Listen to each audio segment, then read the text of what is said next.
saying that she was leaving a personnel meeting.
Good afternoon, Madam Superintendent. Good afternoon.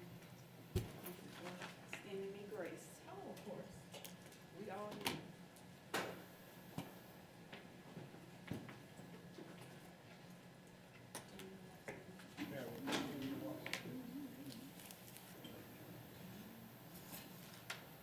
Dr. Marcus Barrow, member.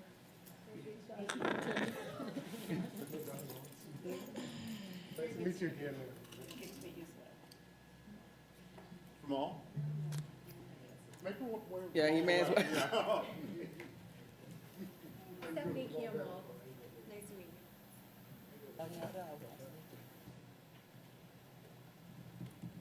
So we're happy to get started. Glad to see those who are joining us in person and who are joining us virtually. I think this is a very important presentation that we're receiving. It's the manifestation of a long-term thought process that's going to guide our steps in the future. So I'd like to thank the team for the work that they have done on it. I would also like to welcome our newest committee member, Mr. Jamal Barrow. He is joining us to help steward this work as a community member, and we're very happy and lucky to have you. And a parent. And a parent. And a parent. Wonderful. Thank you. Excellent, excellent job, Mr. Thank you. Mr. Chair. Okay. So those are my welcoming comments. I'm really excited about what we're going to see, and I invite the superintendent to provide her opening comments. Thank you, Dr. Hoskins Brown. I am equally excited to jump into what is emerging for us as it relates to our strategic plan. I think it's easy for all of us to recognize and acknowledge the fact that Savannah and Chatham County have a rich history of building legacy, and our new strategic plan framework is supporting us in building towards the future.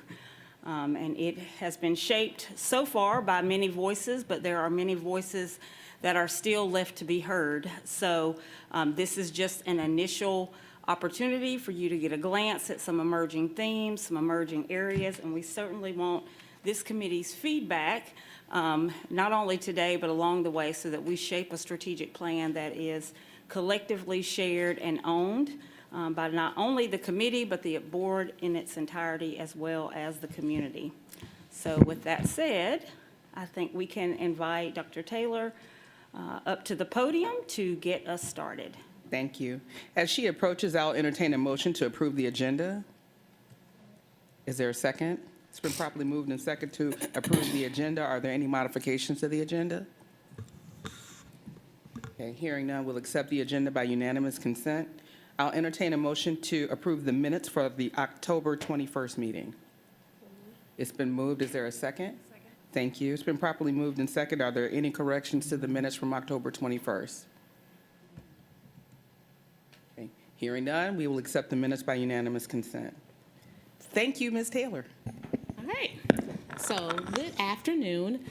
As the superintendent has already shared, today we'll walk through our thought process around our strategic plan.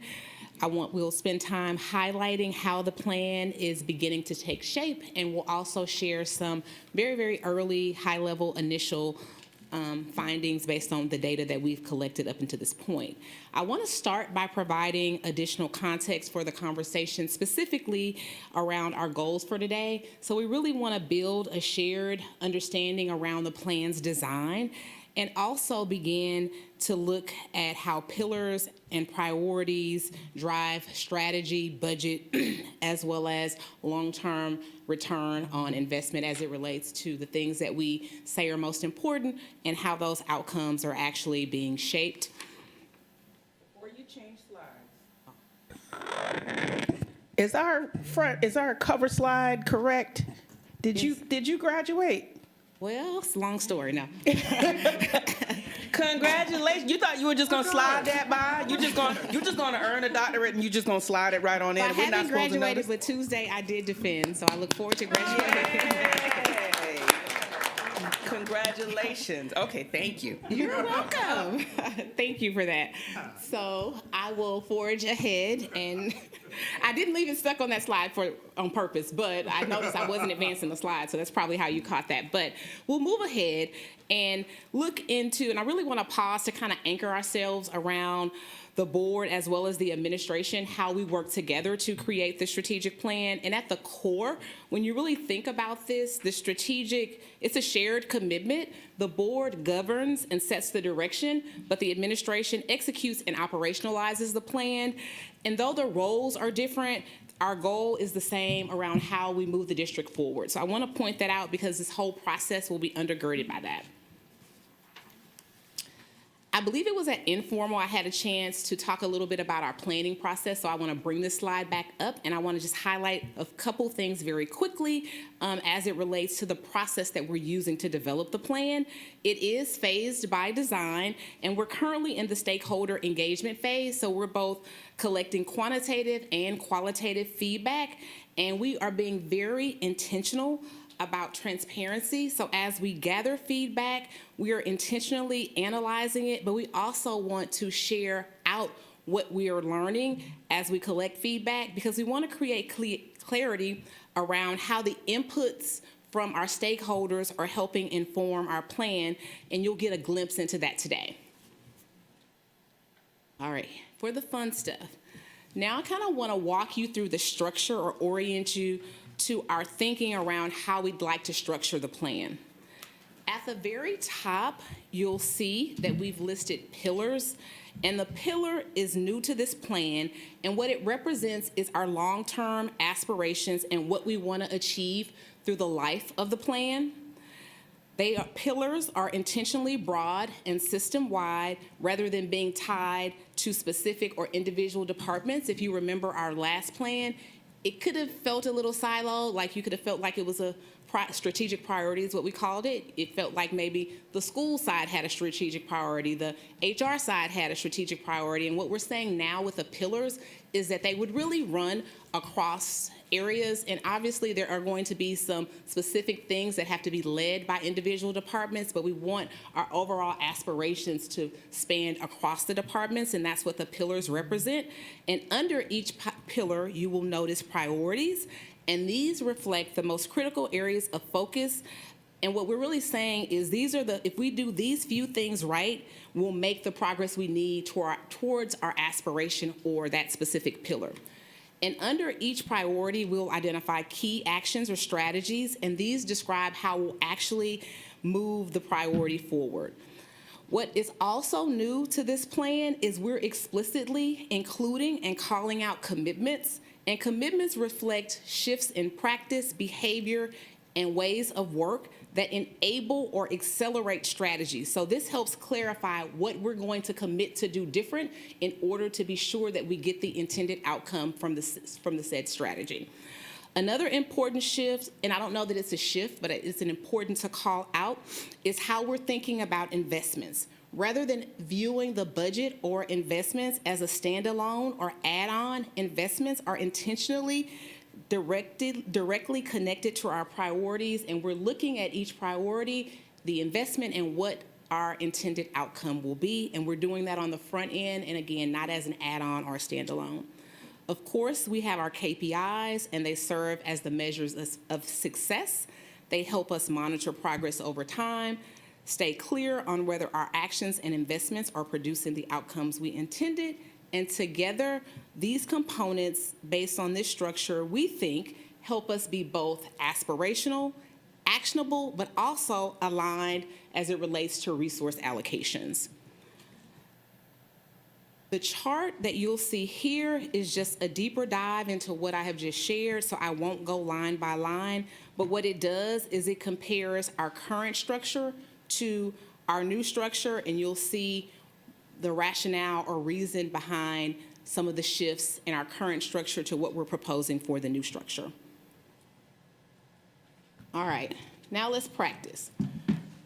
Want to take a look at what this would look like in action. And this is really thinking about the structure, but also thinking about some of the early data that we've collected. And I want to walk you through an example. I do want to share, and I think the superintendent has said it, I want to double tap it, that this is for demonstration purposes only. This is not final where we land, but this gives you a sense of how it would be organized and how the interaction or interplay between the pillar priority strategies and commitments, how that would be laid out. So you'll notice here, elevating engagement and outreach would be the pillar. The priority would name the critical area that we need to focus on, and in that case, it's strengthening transparency and trust through engagement.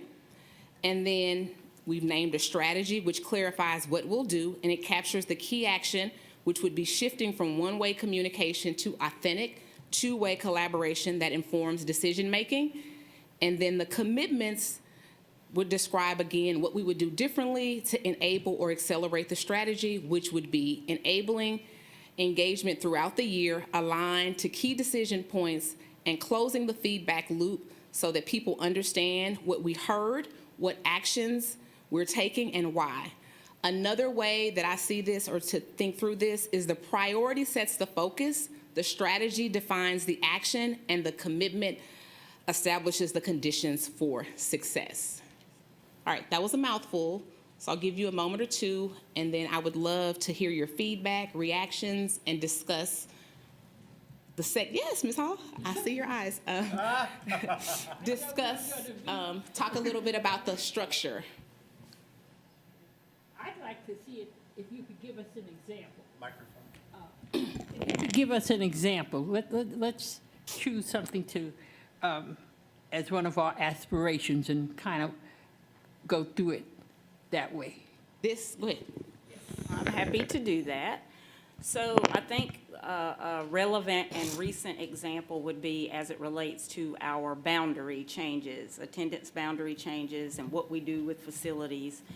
My observation of what we have done as a district to date is really, we are coming up with the proposals.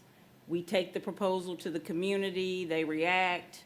In my experience, I've tried to bring that back and tweak it based on the reaction of the community and board members and any other input. The way that this would work, it would, from the beginning, it would not be our proposal being imposed. It would be us going to the community saying, here is the problem of practice. We have a facility that's underutilized. We have a growing enrollment. We have only X amount of dollars to apply to a construction or renovation. And really asking the community to be a part of the co-design on the front end, and then we taking that feedback and working backwards. So it takes us out of the authority, it's a co-design model, so that A, the community understands the problem of practice and that the answer is not always obvious or apparent, and it puts them in, and it empowers them on the front end versus reacting to something on the back end. Okay, so the pillar was the actual desire for boundary changes. That was the pillar.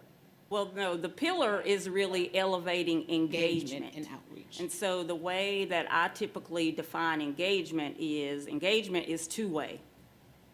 If I'm communicating, that's one way. I think we have been more communication-oriented, and what the shift is proposing here is that we are, as a pillar, we are prioritizing engagement as our aspirational state. More two-way from the beginning versus one-way from the beginning. And then the priority here is so that we are strengthening transparency on the front end and we're building trust on the front end versus waiting for us to come up with the right answer. And that, to me, can sometimes feel like everybody's input wasn't considered, or we're just imposing a solution on you, and we haven't considered all factors. And the grandfathering in of some families, that would be an example of the results of this engagement and listening to what. It could be. It could be. It could be. It could be a part of the co-design process, yes. Now, where does everyone understand that the district, after all is said and done, is still the responsible party for everything, so that they, And that is you know. often the difficulty that Yeah. I get to experience as the superintendent, as I have tried to come in and really listen to all feedback. I don't think people always understand that there's often competing factors and competing opinions. And I have to often reconcile all that and come up with the best thing for everybody, which may not make everyone happy. And a lot of times the default response is, well, you didn't hear my voice. And it's not that I didn't hear your voice. I hear a voice. That's one of the first things I say to people. I hear you. I'm understanding, but it can't always result in the outcome that you want. And I don't know that's going to take time and trust building. You'll see trust kind of as an underlying gird through all this. I feel like as an organization, we've got to build more trust that we are listening and we are doing the best to come up with the best solutions, but that's not currently where we stand. Okay, Dr. Howard Hall. This is definitely an operational paradigm shift. I can think of one good example is with the hubs. We were given a presentation about it, but did we reach out to the community about it, as well as charters regarding the transportation for these schools? So I just thought I'd mention that as far as engagement piece. I think there are lots of examples. I'll add to what Dr. Watts said, and you'll see it as we go further along.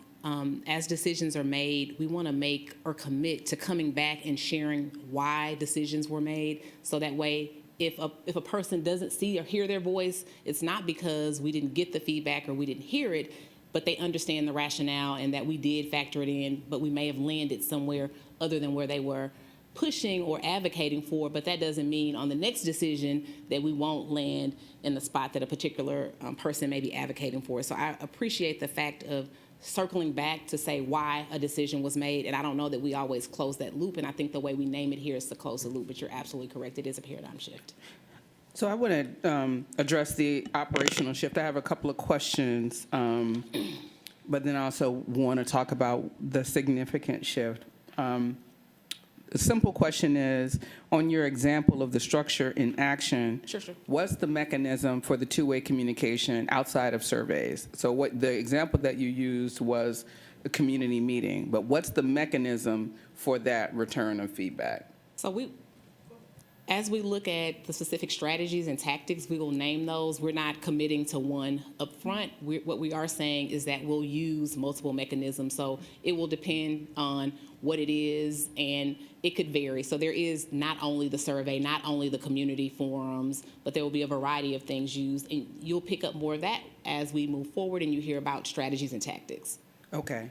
And then I think the thing that is most different, well, I do have questions about the temporal component, and I know you'll get to that with KPIs, but I'll go in and ask it now, and then I'll make my comment about the operational side of it. So annual approval of a strategic plan, if that is how this is adopted, if it's adopted in October, like with the board accountability structure, an annual approval of a one-year budget, and we have talked in the past about having multi-year budgets, but one-year budget is so painful. I don't know how, and we would survive trying to do a multi-year budget, but it implies a 12-month timeline on whatever it is for the KPI.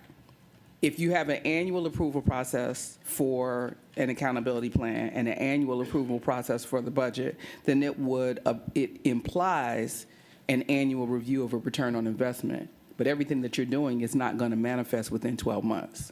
So will the decision-making, when you get down to the bottom of this, of return on investment, will decision-making on whether or not something is working be annual? Or are you going to have a matrix built out of, this isn't going to even bear fruit until 2 years, we'll decide if it's working in 2 years. This is going to bear fruit in 8 months. So it matures in 8 months. Like, what is the thought around bringing this to the return on investment process when you're working with 12-month cycles on some of your components? So I think the return on investment process works very formatively, and it could be, first, we're only looking at measuring return on investment the first 3 months. Did our launch and initial engagement and the first 3 months of implementation actually gain traction? Then we could look at something at the 6-month mark, then at the 8-month mark. So I think it depends on the specific thing we are launching, and there would be no set, it would have to depend on what the thing is that we're implementing. So that sounds like a lot of KPIs that are sub-annual, because if you're saying it depends on how successful it was in the launch, then you have to have an idea of at 3 months. What we're looking to measure. Yeah, But I somebody, don't- there We're more still- accounts, more people signing up for accounts, or more people coming to events. Like, if you're saying that we're going to do it in a formative way, then that means at some point success looks like something. Right. And when you see it, you're going to go forward with it, or you're not seeing that, and so you're going to cut bait Yes. at some time. So I don't think we have decided that the interim or the formative return on investment measures would actually be KPIs. Some of those may be internally measured and may not be transparent to the community, because each department and each initiative I mean, we can't wait until the KPIs at the end of the year to determine if something is being successful or not. We have to be able to make mid-course corrections. And so those mid-course corrections would not necessarily be something that would be measured and apparent to the community, but more internal, if I that makes understand. sense. And I'll decide whether, like, how much I like that or whether I agree or how convinced I am later on when we get into that place. I think I want to go to the operational component of this that Dr. Howard Hall brought up, and that is that this really isn't a strategic plan as most people on the outside are used to looking at it, because it says a strategic plan is we're going to have 200 more children enroll by 2027, or we're going to switch buses over to electric by this particular time. People are used to those kinds of endpoint goals. This is really more a promise of how we're going to do the business, like how we're going to do the work. It's more like a strategic operating protocol. We are going to be cross-cutting. We are going to have two-way communication. We are going to embed engagement throughout. We are going to act in this way, but it's not committing to what the mechanisms are. It's not committing to what the district problem is. It's saying we will solve all of our problems using these values. And that is distinctly different from we're going to solve the problem hook or crook. Like, we don't know how we're going to do it, but we're going to solve this problem to get these many young people in. I think there will be some of Right. both. Okay. And because we're going to hit KPIs very, very high level toward the end, as we begin to look at the measures, what you're referencing, I think you'll see more of it. It's not quite here today only because it was important that we really orient and kind of talk through the shift in the structure. But as we build out the KPIs, you'll definitely see that. Okay, that's helpful. Any other comments on where we are? Okay. Thank you. You're welcome. All right.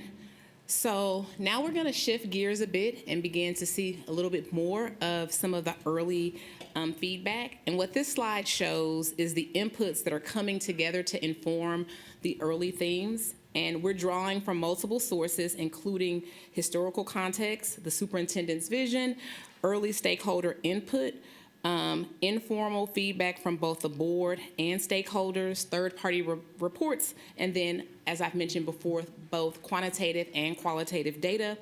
And the emerging themes are surfacing through our current realities as well. There are some things that we're experiencing in the system now that are also influencing the themes. And you'll see again, and I think it kind of reminds me of what you were sharing, Dr. Hoskins Brown, is that the plan is both aspirational, but it is also goal-oriented and responsive. And these inputs come together and they have begun to show us patterns that are shaping some of the early priorities as it relates to what we may want to consider focusing on. What I'll share next is a snapshot of what we're beginning to hear. I cannot underscore enough that what's noted is that this is a very early and a very high-level synthesis, and it's not a final product. We are still collecting data. We have additional data that we are collecting, and we want to encourage stakeholders both internally and externally to give us feedback. But here are some of the things that we're seeing early on. One of the things is around culture. We're seeing signs as it relates to culture that there is an openness to a shift in culture as long as the culture shift is coupled with a clear message and consistency across the system. So essentially, people are sharing that they want to experience the change in culture, but they want to experience it in a way that's coherent. As it relates to vision, there is an opportunity based on what we've heard to sharpen and unify our direction. Stakeholders are looking for a bold, shared vision so that they understand where we're headed and how their specific work connects to the future of our district. As it relates to communication, we've heard feedback that there's a need for more proactive and coordinated messaging, less reactive and more intentional and more consistent communication across our system. Instructionally, we're hearing that there's an acknowledgement that there are strengths instructionally within our system, but it's also paired with the opportunity to improve consistency and effectiveness of practice so that experiences are more evenly evident across schools. And then teachers and staff are sharing a strong, or placing through their feedback, a strong value on professional autonomy. However, they would like to see it paired with clear expectations, support, and accountability. And then as it relates to technology, the message that we're hearing is that technological tools have the greatest impact when they're aligned to the priorities and reliably supported. Again, these are early signs or signals, and they're intended to inform refinement, not be final decisions or where we may land, but we are still collecting feedback. I do think it's interesting here that, there's already competing. Go back, please. Sure. There's a request or an emerging theme to have consistency, but if you look down on the next one, There's people autonomy. value autonomy. So, again, it's reconciling competing ideas sometimes, and that's not easy to do. Right. That being said, you just saw some of the early emerging themes that we're beginning to hear. And now I want to share with you a first pass of how we're organizing those themes to fit into pillars and priorities. Keep saying it. This is not the final destination. This is just an attempt, right? So this is our early feedback. If I could put it together, and if you know anything about me, I'm super duper linear, so I didn't put it in a circle, but I wanted to figure out, as you know, our superintendent would have us with circles everywhere, but I didn't put it in a circle, but I wanted to begin to organize it, and I am very clear that things will evolve, some things will be elevated, some things will fall off, but this is kind of our first pass. So, that being said, Hang on, sorry. yes, sir, I apologize. I'm sorry. How many responses have we received? Before I went to bed, because I do check it quite frequently, this day has been busy, so I haven't checked today. We had right under 2,000 last night before I went to bed. And that was about 7:30. I shouldn't say before I didn't go to bed at 7:30, unfortunately, before I left work. So we had about right under 2,000. I would guess that we should have hit the 2,000 mark today. Just as a matter of course, we are going to begin to send out reminders, but we had an overwhelming response, and we're also still conducting focus groups, and we're looking forward to, again, and that's why I want to keep stressing this whole piece around, this is not it. This is just an iteration and really more designed to orient you around the structure, because we need the feedback to really determine the direction and what needs to be our priorities. It's okay. Absolutely. Were you able to hear from all 9 board members? Did they all complete their interviews? It is my understanding that they either all completed or scheduled. The last time I checked, there was one board member that had one scheduled, but that date hadn't come up yet. But I'm pretty confident, without having the paperwork in front of me or the schedule, that every board member did complete it. Okay, thank you. All right? So, pillar 1 could be future-ready academic excellence, and this pillar would reflect what we heard about instruction, strong pockets of practice paired with a need for greater consistency and clarity around what high-quality instruction looks like. And this would be the pillar that holds academic expectations, recognizing the need for differentiated support to ensure all students have access to rigorous, future-focused learning. 2, or potentially, pillar 2 could be world-class talent, and this pillar would respond to what we heard from teachers and staff around autonomy, support, and clarity. It would treat talent as a strategic asset and emphasize creating the conditions where staff feel supported, developed, and able to do their best work in support or in service of students. Can you advance the slide? We're still on academic excellence. Oh, sorry. We good? Then next would be, and we've talked a little bit about this one because we looked at this one in the example, is elevating engagement and outreach. This pillar reflects what we're hearing about the need for more proactive and transparent communication.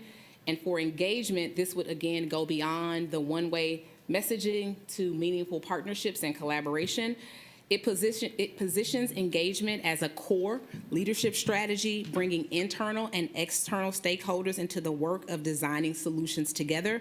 And engagement would move beyond communication to shape, test, and refine approaches with clear follow-through on what we hear, how it informs decisions, and what actions are a result of what we heard. Operational excellence. This pillar reflects what we heard about systems, technology, and consistency, ensuring that operations really serve as an enabler for student success and are experienced as reliable supports rather than barriers. So again, I'm going to pause for reactions or discussion that you might have. And again, this is a first attempt based on some of the early data that we have. Great. Reactions to what you've heard so far? Mr. Moss? Would you go back to pillar one? Sure.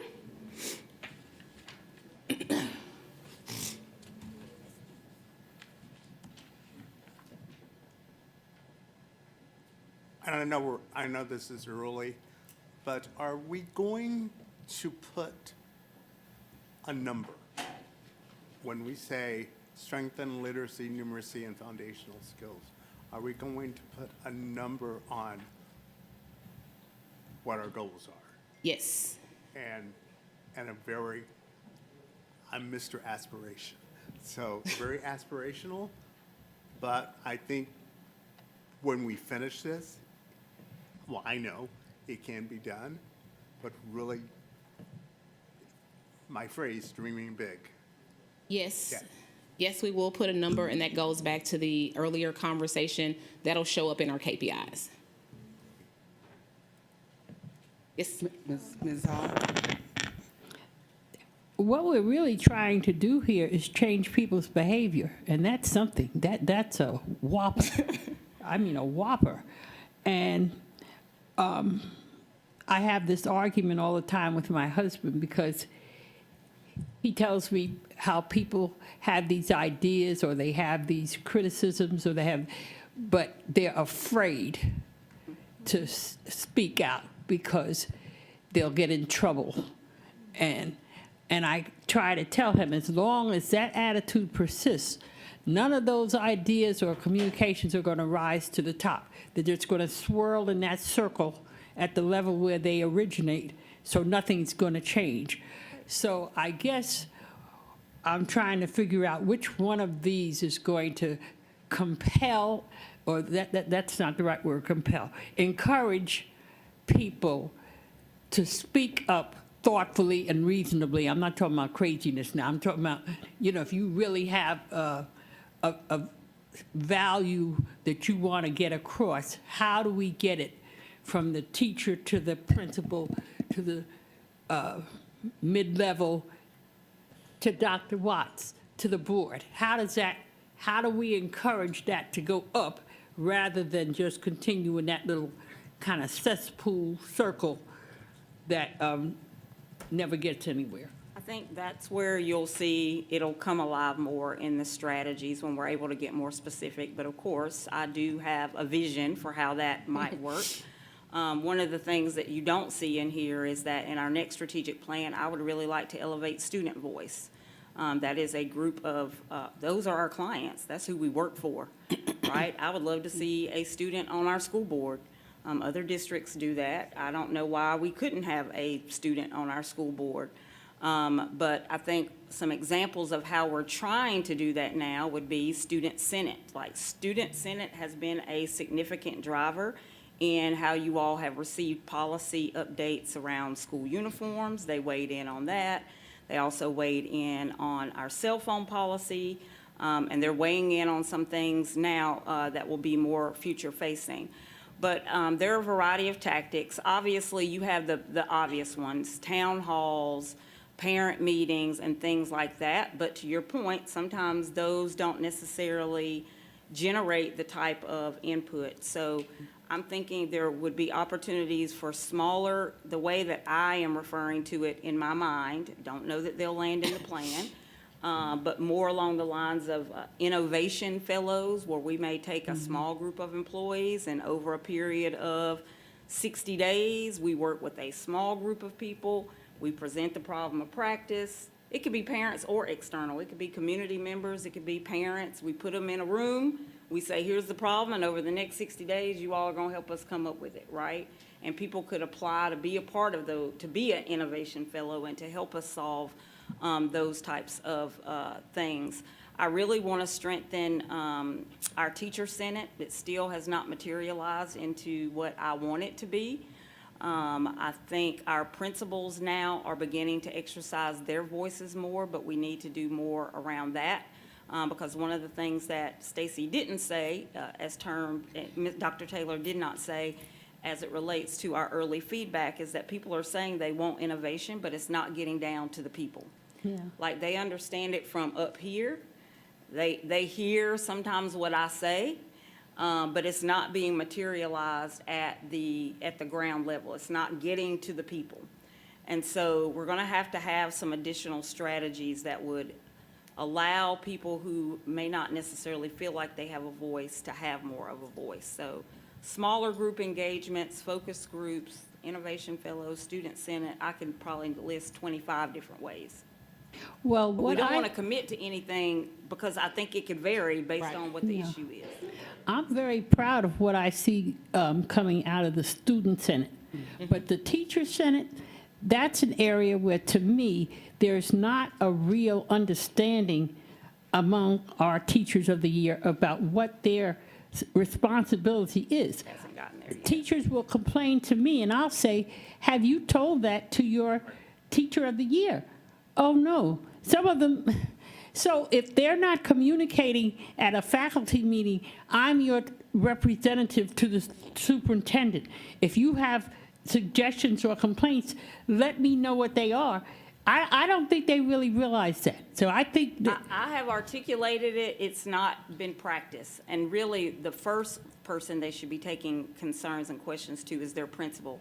Anything that a principal cannot resolve then would come up to student senate for that group of teachers to have input on maybe how to solve that problem. Because it may actually not be a problem isolated to a school. It may be a problem isolated across schools. Yeah. And if we're all talking about it and giving input, it could solve a bigger issue, not just a school-level issue. But And Dr. Watt, it these- hasn't gotten there yet. these principals of the year, these principals, Okay, Dr. I'm going to Foy, pull us back into Ms. Taylor. But here's what I want to capture. What I think we can capture is that the ownership of what we think can happen with Teacher Senate might begin in the application process. Potentially. Where we say, this is this role, you are applying for this, because it sounds like it's being, it could be by some being received as a terminal honor versus an activation for a new job. So I think that there are ways for us to address that. I would like to go to the pillars as you presented them and ask about some of the language that you use. I really appreciate in Pillar 1 that we use the terms, we use rigor and relevance, and those are hallmarks for us, but we also use care and responsive support. And I think that the language of, the power of language is important, and I like the language that you've put into several of these pillars, like in Pillar 2, maximizing the potential of all employees. I think that you've done an excellent job of finding powerful language that represents our values.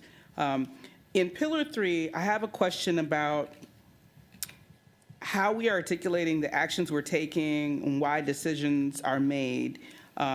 Because I heard you say it earlier in the presentation, hey, we can't always do the things that people would like for us to do. There's an art to telling people, I hear you and I'm still doing what I want to do anyway. Absolutely. Because it's the safe thing to do. It's the legal thing to do. It's, whatever the reason is.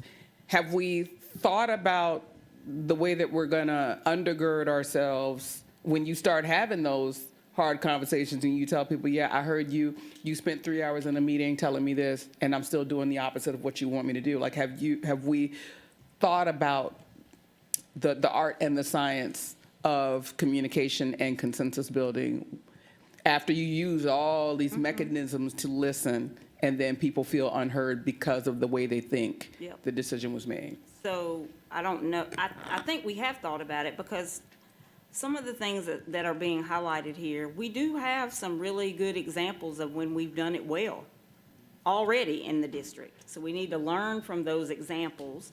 But I think what you're asking actually goes back to Pillar 2, in that it is going to require training. It is going to require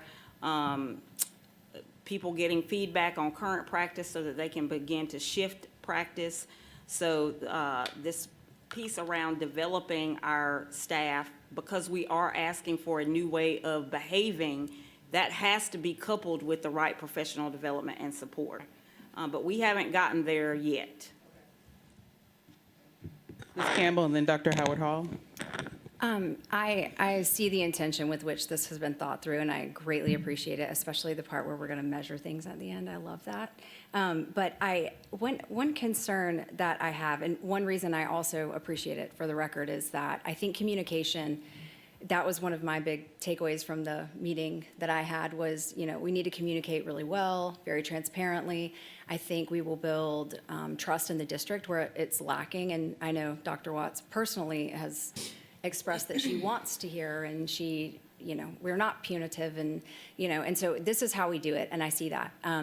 Concern, though, would be, like you referenced, Dr. Watts, balancing the communication with having decisive leadership, right? Because when we talk about having just gone through what your example was in community, where we're doing boundary changes, et cetera, obviously we want to hear everyone and we want everyone to have a say in the outcome to some degree, but leadership and members of the admin in the district know more information, right? And so then communication becomes even more important because now we need to communicate to them why maybe we're not going with something. Another good example would be students. I love that we may have student voices heard, but I have children ranging from 10 to 20, and I know that a lot of times they have a lot of thoughts about things, but they don't necessarily know what's best for them, right? If I left it up to my children, whether or not school started at noon or at 8, most of them would say, oh, noon would be great, and I would like to only go 3 days a week, right? And then maybe one of my children would say 8. But it's to me, it's like we need, without being the naysayer here, I think we do need to make sure we weight voices from the community, as well, especially as children, right? Because these are children, and I think they have valuable things to add, especially about what they're going through that maybe we do not understand. But I guess the main idea here would be, like, how do we ensure that leadership remains decisive and accountable, where we're not just shifting accountability while also honoring communication from the community? I think what you're highlighting goes back to trust. The trust is like the glue of all this. So I know what my job is. I know what I'm held accountable for. I know that I, at the end of the day, have to bring the best recommendation forward to you all because ultimately you're holding me accountable. So I feel that if I am trusted to understand all the feedback, hear all the feedback, but people understand that we can agree to disagree. Like, at the end of the day, people still may not agree with a decision that I have made, but they can understand why the decision was made. Right. So the balance will be struck, because at the end of the day, you all have one neck to choke, and it's sitting right here. And nobody is going to the parents to choke a neck, nobody's going to the students, you're coming to me. And so I am always held most accountable, and I understand my job. Yes, and I think I want people to hear that too, because a lot of people, I mean, I think I have good ideas, and you disagree with me sometimes, and I think, well, okay, she was right about that one, right? Or I don't know how I feel about that one, right? But I'm not always right, and that's okay. I don't know all the details.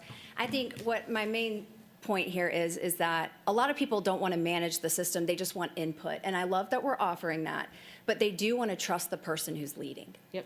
And they want that person to be decisive and a leader and to pull the trigger. Just make the decision and say, without the negative connotation, as your eyes like. But I mean, you know, like make the choice. Just say, this is how we're gonna do it. All things included here. I've heard everyone.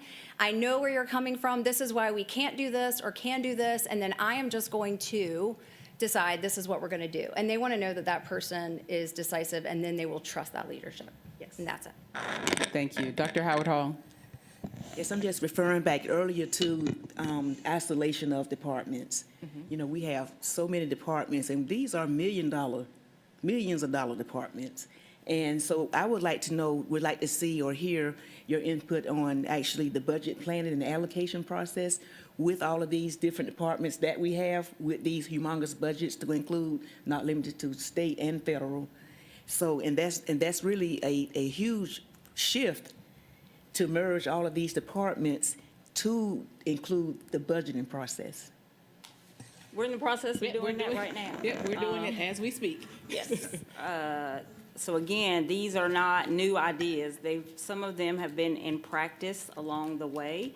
And it means getting people in a room and understanding that as a team, there's a collective responsibility to achieve a goal, and no one department can do that.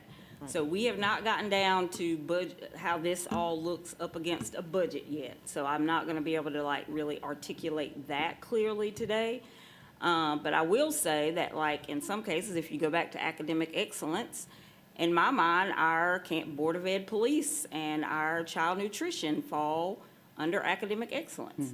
They don't fall under operations. They are a part of the experience that we want our children to have academically. They're prerequisites to excellent academic performance.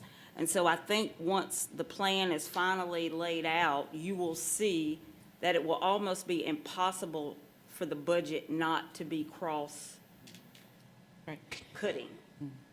Because the plan is going to be cross-cutting. And the only thing I'll add on the budget piece is, Dr. Watts hit it, but I want to really raise it up, is we are planting the seeds now so that when we get to that place, we'll have the foundational things in place to be able to do that. So we are planting the seeds. We're not there yet, but it is emerging, and we're continuing to cultivate that specifically around budget as we look at the strategic plan. Okay, thank you. Please continue. Yes, ma'am. All right.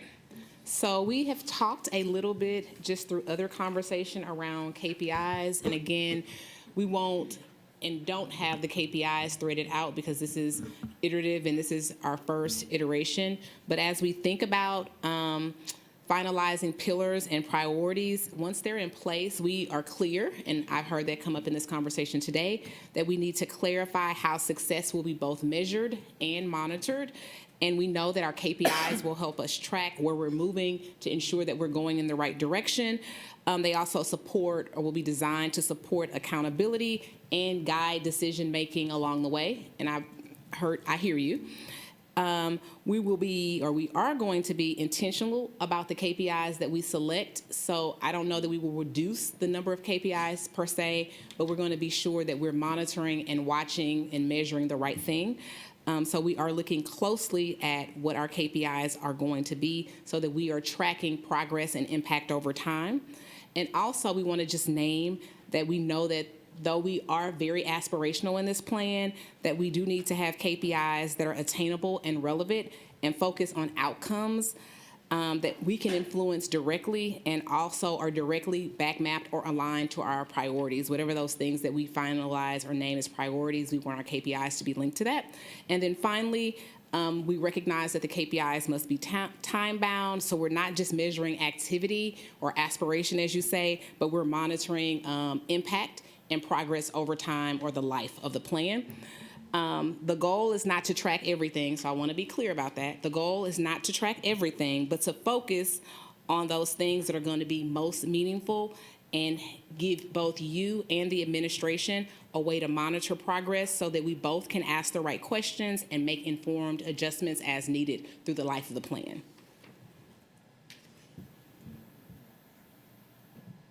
It's kind of come up, and it goes back to the question that Dr. Howard Hall asked, this whole thing around how the budget fits in. Though it's not baked out just yet, I do want to take a quick hit and note that, again, once the priorities and strategies are named and we decide how we're going to measure success, the next question that we will begin to ask ourselves is, how do we align our resources to operationalize the plan? And what you'll see in this slide is kind of the through line from the priorities to strategies to investment and ultimately impact. So are the things that we value in the plan the things that we're investing in, and the things that we're investing in, are they making a difference as it relates to outcomes? And then just underscoring, going forward, investments will be intentional, aligned to the priorities and strategies, and have clear expectations around what the anticipated impact is, and we will be monitoring whether or not we are producing the anticipated impact of whatever our investments are. Gonna end where I started with the overview of the strategic planning process. I want to ground us as we close in what's next around strategic planning. We are, again, currently in our stakeholder feedback collection phase, and we look to move from that phase over the next couple of weeks and begin to share out what we heard, synthesize what we're hearing, and then begin to prioritize the inputs or feedback that we've received. And we are, said it many times today, but again, I want to just keep putting it out there. We're continuing to refine what will be our pillars as well as our priorities, and we know we need to look closer at what will be the measures of success for this particular plan, as well as beginning to further develop how the plan sits aside our budget planning. All right, any further questions? Mr. Moss? I get very nervous Oh, no. when, I got very nervous when I saw attainable. And that can be a relative term, and it can be interpreted differently by different people. And I really want us to spend a lot of time on, when we say attainable, are we saying, well, maybe we can get here, but we can't get here? Or is it, okay, if we do all things right, we can get here because we have the students that can get here? That term, I think, has, and it's not just for Chatham County, I think nationwide, that term has limited some students because assumptions have been made about students based on poverty, based on zip codes, based on a lot of things. So I just want us to be very clear when we say attainable, what we're saying. So. Thank you. So along those lines, looking at the timeframes of your, let me go back to that slide. Okay, so when we look at time-bound in our SMART goals, one of the things that the late Larry Lauer used to talk about is how we would set goals. He would say, well, why are we setting that the end of course score is gonna improve only 8 points? You know, if it's 78 now and we want it, you know, why don't we aim for 100? And then Ms. Rylander would say, well, or Mr. Feliciano would say, well, it is statistically driven by, for example, if we look at the use of Ignite, which I'm really excited about, we look at what Ignite promises. Ignite says that if students spend 15 minutes once a week with this tutorial, that we have seen a mean improvement of X number of points. So consequently, if we do that over the course of 1 year, your improvement is going to be this Right. amount of points. So I fully agree, attainable should not be something that we are talking about in using implicit bias of where people come from, what they look like. But knowing what we're doing, if we know that we're putting in this level of investment, we know what outcomes we get from that. We know that if we invest more, we can see different kinds of outcomes. I think that's where we have been in the past with choosing our key performance indicators, is that if we do what we say we're going to do this year, we expect to see improvement in this key performance indicator of this particular kind. So I wanted to say that, but my question or comment about time bound is when those goals would be articulated to Mr. Lauer and then the rest of us, often it would be conveyed, we're looking to see an improvement in 3 years. And that 3-year improvement is going to be incremental. So we expect to see 5 points the first year, then 7 points the next year, and then we're going to be at 9 points the third year. So we're going to see improvement by the third year, but you're not going to see that same jump in the first year.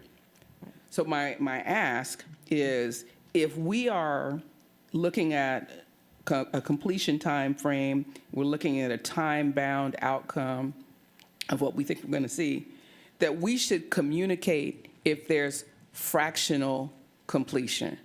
If there's fractional improvement, that we're only going to see a little bit this year, then we're going to see great gains next year in that KPI, if that makes sense. Because the board is going to look for, you told me you're going to make an improvement. I want the improvement now. You told me that we're going to have 100% on-time arrivals. I'm looking for it within the 12 months. So I'm going back to that whole, what's your time frame for what you're measuring?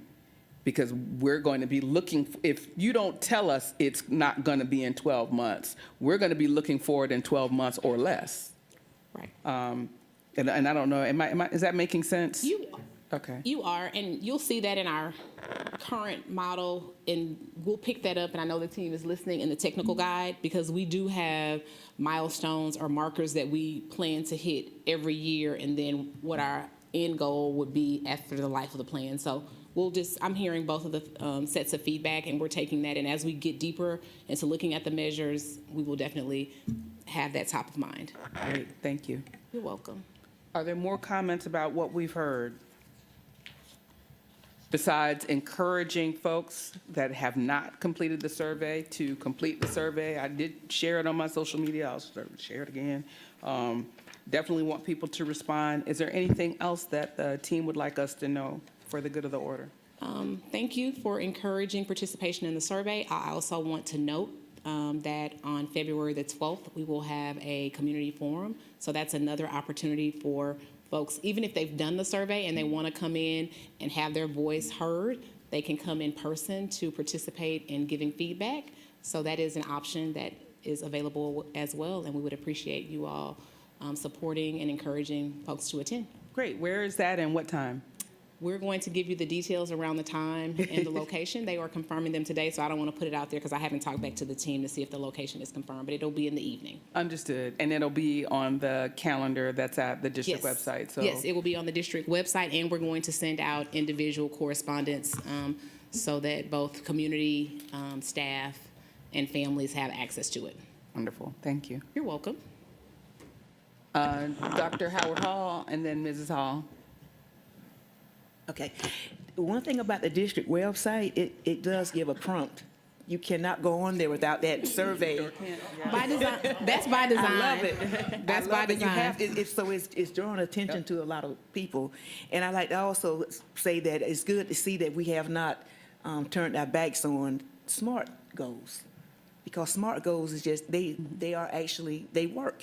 Yes. every school that write their Title I plans, their school improvement plans, always refer back to the SMART goals. So this is really good to see that this is a part of the strategic plan, using SMART goals. Yes, ma'am. Thanks, Dr. Howard Hall. Mrs. Hall? I'm just curious about what Mr. Barrow thinks about all this. To come here and hear all this. That's such a principal. She pulled you out. You almost made it. Especially since you're a parent. Young children or older? I have children? two at Savannah Arts and one at Hess. Okay. So what do you think about This what is you've heard? awesome. I love the work that Dr. Watts is doing. It's evident in the schools throughout the district. The board, in partnership with her, they are making, progress. And that's what a parent, that's what we, as a taxpayer and as a parent, that's what we look for. But I do have a question, Dr. Watts. How can the board, Mrs. Campbell talked about communication. How can the board assist you with getting communications down to us?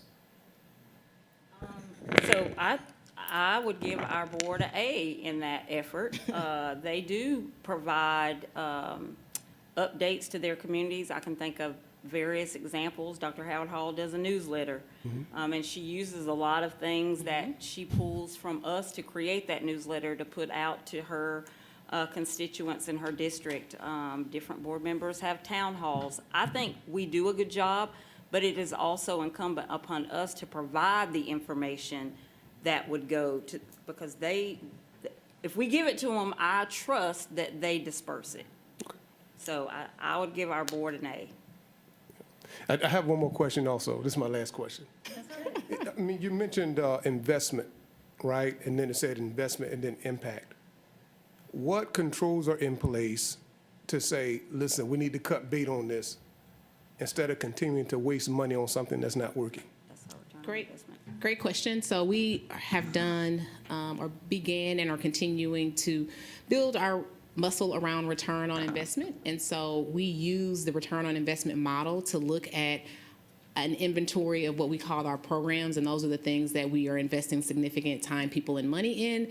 And we look at them annually, quarterly, and even biannually in some cases. And we look at what did the investment say that it was supposed to do or would do, and are we seeing the impact that we anticipated? And then if not, do we need to stop, start, and continue? And when we talk about that from the start, stop, and continue lens, it's not just because we're not seeing a return, we automatically abort or abandon. But what we do is we look at, is there something we should adjust around implementation? Is there something we should adjust around usage? And then again, we come back and decide if it's something we're gonna stop.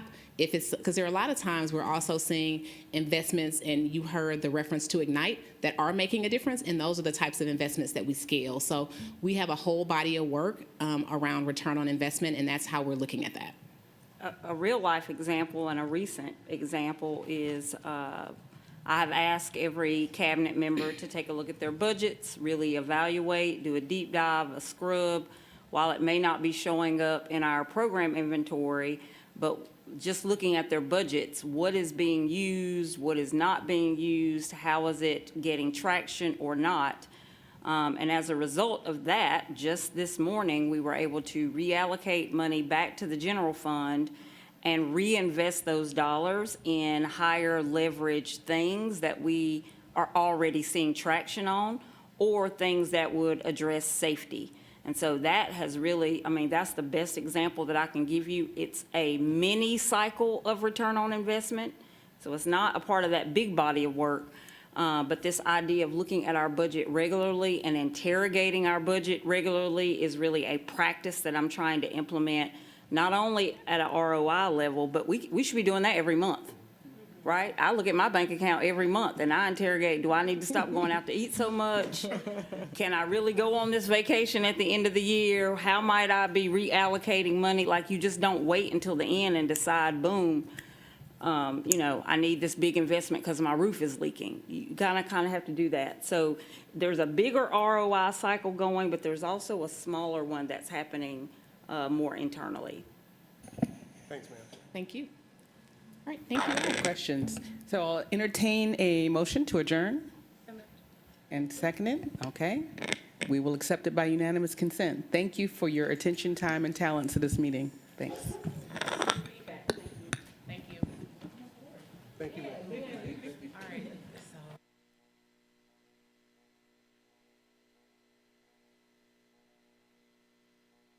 Thank you.